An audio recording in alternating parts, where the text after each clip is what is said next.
Hello y'all on YouTube, this is Rob with Rob's Nerdy Knives. Today we have a very special unboxing, something that came in that I'm not really sure what it is, but it came in from Sharif Manganese, from Manganese Steel. I had a chance to check out one of his prototypes recently, so I'm pretty excited about that, but let's open this up and see what we got. I don't know, might be a surprise. Today I'm opening up my knife with a Leon Ma design. This is the Eutectic Trinity. It's one of his budget lines. Really cool knife. The action is ridiculous for a budget knife. So definitely recommend it. 14C28N blade steel. Fantastic little knife for sure. Super crazy sharp, by the way. Did I get this already? I think I did. Yeah. All right. I think we're in. All right. So let's take a look. What do we got here? Okay. So we got a box here. Let's see what we have. Do we have anything in here? Oh, okay. Okay. All right, so this is part of the passive round. Yeah. This is the Ochs Worx knife. I've been wanting to check this one out. So it comes with a cloth, as you can see. We'll leave that in the bag, obviously.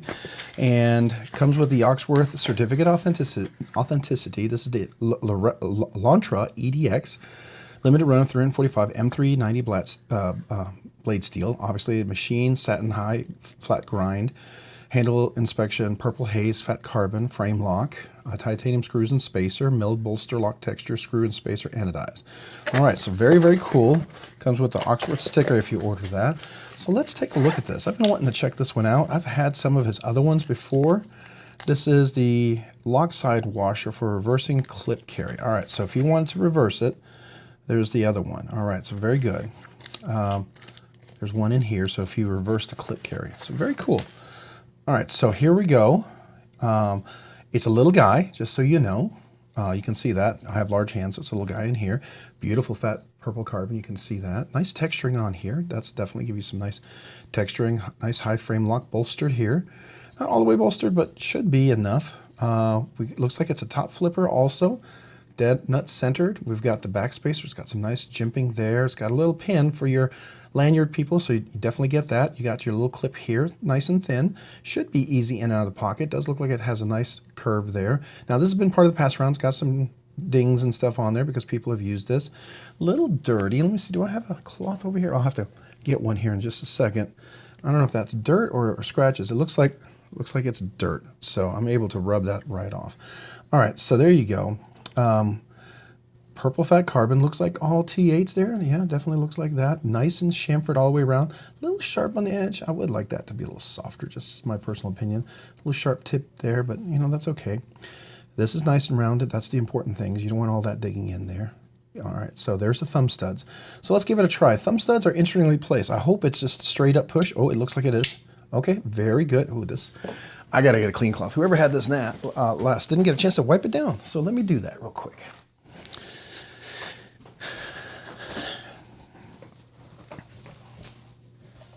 So I don't know, maybe Sharif got it in dirty as well. I mean, I typically send it how I get it, but sometimes I will take a little while just to clean it off so you can guys get a better look at this. All right, there we go. All right, so there's the satin finish. It's got a nice wedge on top. That's not rust, is it? Oh my goodness. Let me grab some oil. Looks like someone needs to oil it too a little bit, so we'll do that.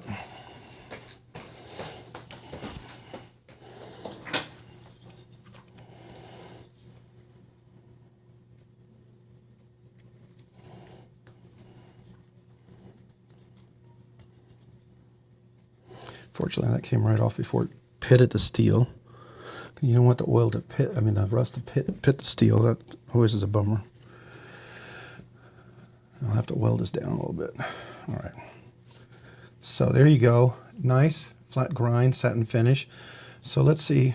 Right here, it's barely in my hand with the handle. So I've got large hands. So I'm definitely over the edge using it like that, like probably most of you guys double extra large hands feel with most knives. But you have a finger choil. Is it usable? If I turn my finger, it's very usable, yes. If I try to do flat like that, it's not. It's made for not meaty fingers like myself, but when I turn it like this to cut, yeah, it's fine. Thumb screw will be in the way of the cutting area, which is a bummer, but I think that's probably for the geometry. No cutout relief, but it is a little chamfered in the inside, so let's see how easy that is to drop. Oh, that's tight. It's easy reverse flick, it is. Man, boy, that frame lock, bolstered frame lock is really tight. I'm not sure if I'm a fan of that. All right, so let's go ahead and do the top flip, see how easy that is. Okay, not bad. Can I do the side flick without any problems? I can. Is it tuned just for how I would like a top flipper? So I can do this easily without any issues with my hands? Yeah, I think it is. But man, that is such a strong frame lock for that without a nice cutaway.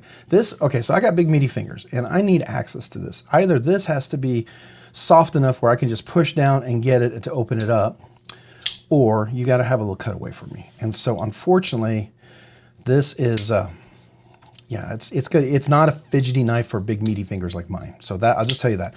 You may love it and that's absolutely cool because I can see the allure of it. I mean, yeah, it definitely is a nice little guy. Got some beautiful aesthetics for sure. Thumb studs work for sure.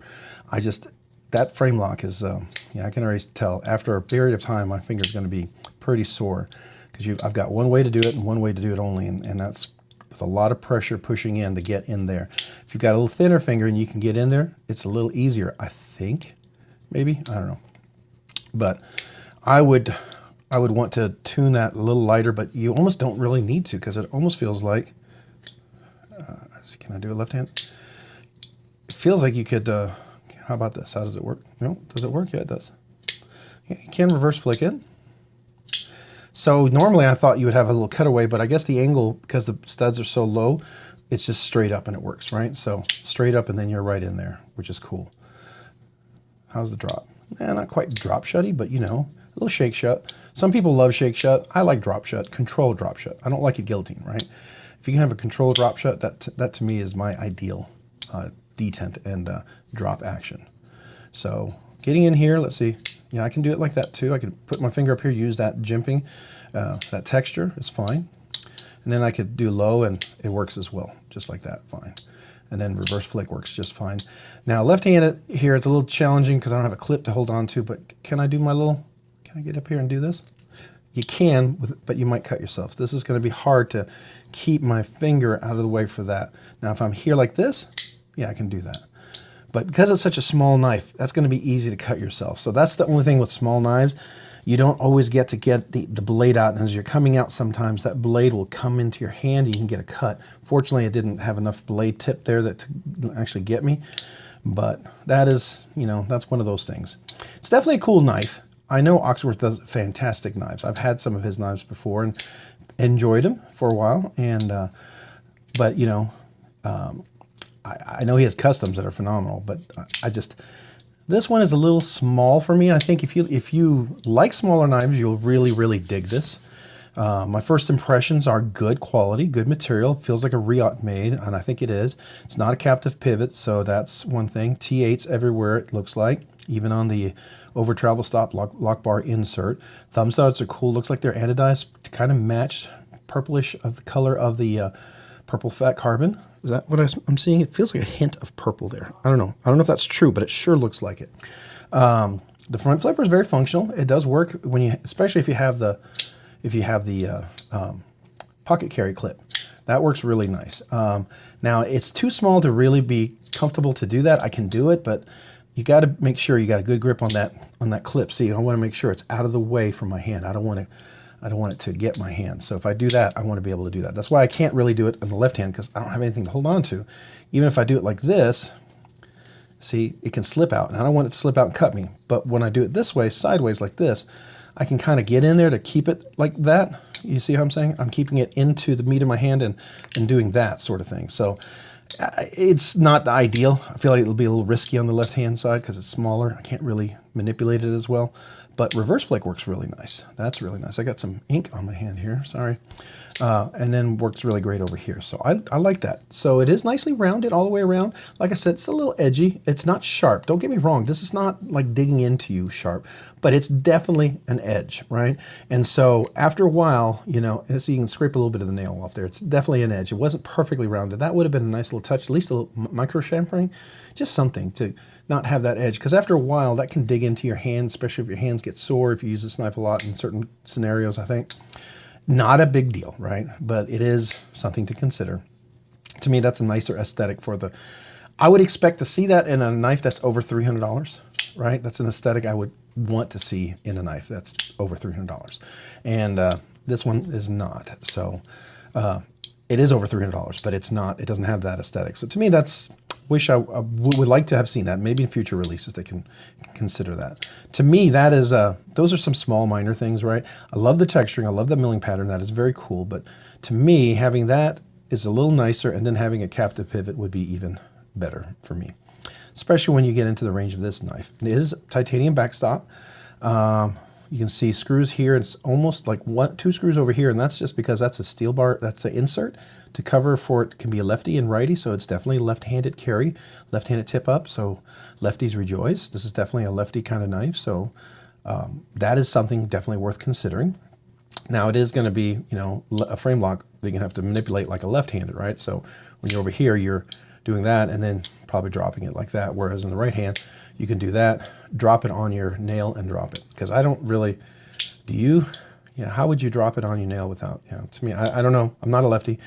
Just seems like it would be a little more challenging. But it definitely will work a little bit better for the top flipper if you have that clip over here. Then you could do that sort of thing very easily, right? And that, to me, would be nice. All right. Very cool little knife. I like it so far. That's a nice aesthetic. Beautiful, beautiful tight tolerances. Lockup, we're probably good 50%. No blade play. No pivot lash. Let's see, any detent? No, no detent lash. Let's listen to that detent. Clicks in nicely. Let's do it again. I'll get a little closer with the microphone. There you go. So nice. All right. Lockup is solid. Does have some drop action. I mean, it's a shake shut. I figure after a little bit of time, or if you want to tune it, you know, it'd probably be a little nicer. You could probably put Skiff washers in here. That would probably make it even nicer. I mean, it feels pretty good right now, I will tell you that. Real typically has decent washers in there, for sure. But Skiffs are they're just a different quality, because they're full washers that are milled out, radius that inside the ball stuck in there, and there's no room inside, where the real OEM washers are wrapped around phosphor bronze metal, and it's all hollow inside. So, and then the balls are, when you crimp it over, they're crimped over to hold the ball in place, right? So here's the ball, and here's the crimping that comes over, and it locks it like that in place, but there's all that room between each of the ceramic balls. Whereas in the phosphor bronze, they're just solid, and there's a ball that goes inside that hole. So, and that's milled out. And if you're curious about that, definitely recommend you go look at Skiff washers or Skiff made blades, whatever, their Instagram page. They had some electron microscope shots of that, and that's really cool. Really, really cool. I think it's just really nice. And by the way, I use RNK10, get 10% off if you buy Skiff washers. That's the Rob's Nerdy Knives 10% off code. I am a Skiff made washers partner, so if you want to save yourself 10% and get some Skiff washers and some of their tools, go for it, right? It doesn't apply to their custom knives, but it definitely applies to their washers and some of their tools and stuff like that. Definitely worth considering. But very cool little knife. Definitely, I think there's a lot of appeal to a lot of people here. I think a lot of people are gonna really like that. I got meaty fingers. I think large hands with not meaty fingers like mine, because my meaty fingers really make my hands almost grip knives like an extra large, double extra large knives at times. Because you can have large hands, but if your fingers, you know, fold together thinner, then, you know, there's more, it's a different ergonomic for people like that. When you got big old meaty fingers and your fingers kind of make your hand go out because they're meaty fingers, then that's a different ergonomic too, right? It allows you maybe a little better comfort in the grip area, but when the fingers, places where you extend your hands, that's where it gets a little interesting, right? So that's something. Like here, large, I can get part of in here, whereas if you had like extra large hands, you might be here, but your fingers would not be like this. Your fingers might be up a little bit tighter up like that, right? Because they're thinner fingers. So just a ergonomic uniqueness of every one of us. We're all like, I'm not saying we're snowflakes, but we are unique as a snowflake. I'm not calling anybody a snowflake, so don't take an insult, please, please, please. You know, I'm just saying we're unique like snowflakes, or, you know, everything is so uniquely different because of that. So not every knife is going to be perfect for everybody, but there's a lot of knives that are going to be really great. And I mean, this is not bad. I won't tell you. My first impressions are good. There's a few things that I notice right away, and for me, those are important. You know, they may not be important for you, so take that with a grain of salt and think about it. We'll do a full review, make sure we get that out, and pass this along to the next person. It is M390 blade steel, by the way. And there's a nice frame lock. So let's do some up close so you guys can get a nice close look at that knife. So here we have the texture and the beautiful satin finish blade, right? And that's that purple fat carbon is really nice. Let's look at the back. You can see the M390, the bolstered frame lock right there, and the texture again. And there's the pocket carry clip. And just so you know, that pocket carry clip is going to allow you to carry about that deep. It's not fully hidden, but it's pretty deep. I would say that's relatively deep to get in there. Some knives that carry really high, you know, this one is not too bad. It's going to be about right there. So I think that's pretty cool. So let's get a nice close look at the blade. See that beautiful swedge? I love swedges. Allows you to manipulate a cut and everything. Now, you do have the thumb stud that's going to be right in the way there. So if you're looking for full use of that blade, you've got to be careful. If you're cutting all the way through, you're going to catch on your thumb stud. But if you're just using the tip like this where the swedge is, you know, then you can manipulate that pretty well. All right, so let's look at that. Let's look at that bolstered frame lock there with the texture. And let's look at the other side right here with the texture. Really cool. Yeah, nice little lock. Okay, I'm back. I accidentally hit the stop button. So as I said, this is a nice little knife. Definitely something worth considering. I will make sure, like I said, I have the link down below for sure. You know, I mean, if you agree or disagree with some of the things I said, that's maybe I'll help you make that decision, right? But I think it's definitely a cool knife worth your consideration. Very, very neat. All right. Hey, if you have any questions about this knife, my review upcoming, or for the channel, please let me know in the comments down below. I sure would love to hear from you. And if you have any suggestions for future Rob's Ramblings, I would love to hear you as well, because I haven't done one of those in a while. And then also, finally, if you have any questions about the channel itself, I mean, just want to say up front to all the channel members, thank you guys for supporting the channel. Been very instrumental in keeping this channel going and being able to do the things that we do and allow the channel to grow. So thank you to every one of you. If you've been on the fence about maybe becoming a channel member, check out the description below. There's a way to join. I would love to have you. We have different tiers, and it's just my way of, saying thank you for, becoming a member and supporting the channel. So thank you. Also, if you haven't already, consider hitting the like button. And if you've already hit that like button, please consider hitting the subscribe button. Subscribing and liking the videos and watching them and just, being, someone who regularly watches the content is huge. Thank you. Thank you to every one of you. I really do appreciate you. And yeah, it just means the world, and it allows the channel to do a lot of things. So if you haven't already, maybe hit that notification button so you can be notified of future content as well. And then finally, if you haven't already checked me out over on Instagram, maybe go check me out over on Instagram at robs_nerdy_knives. Again, that's on Instagram at robs_nerdy_knives. Thank you so much for watching today. I sure do appreciate you. Have a great day and a great week.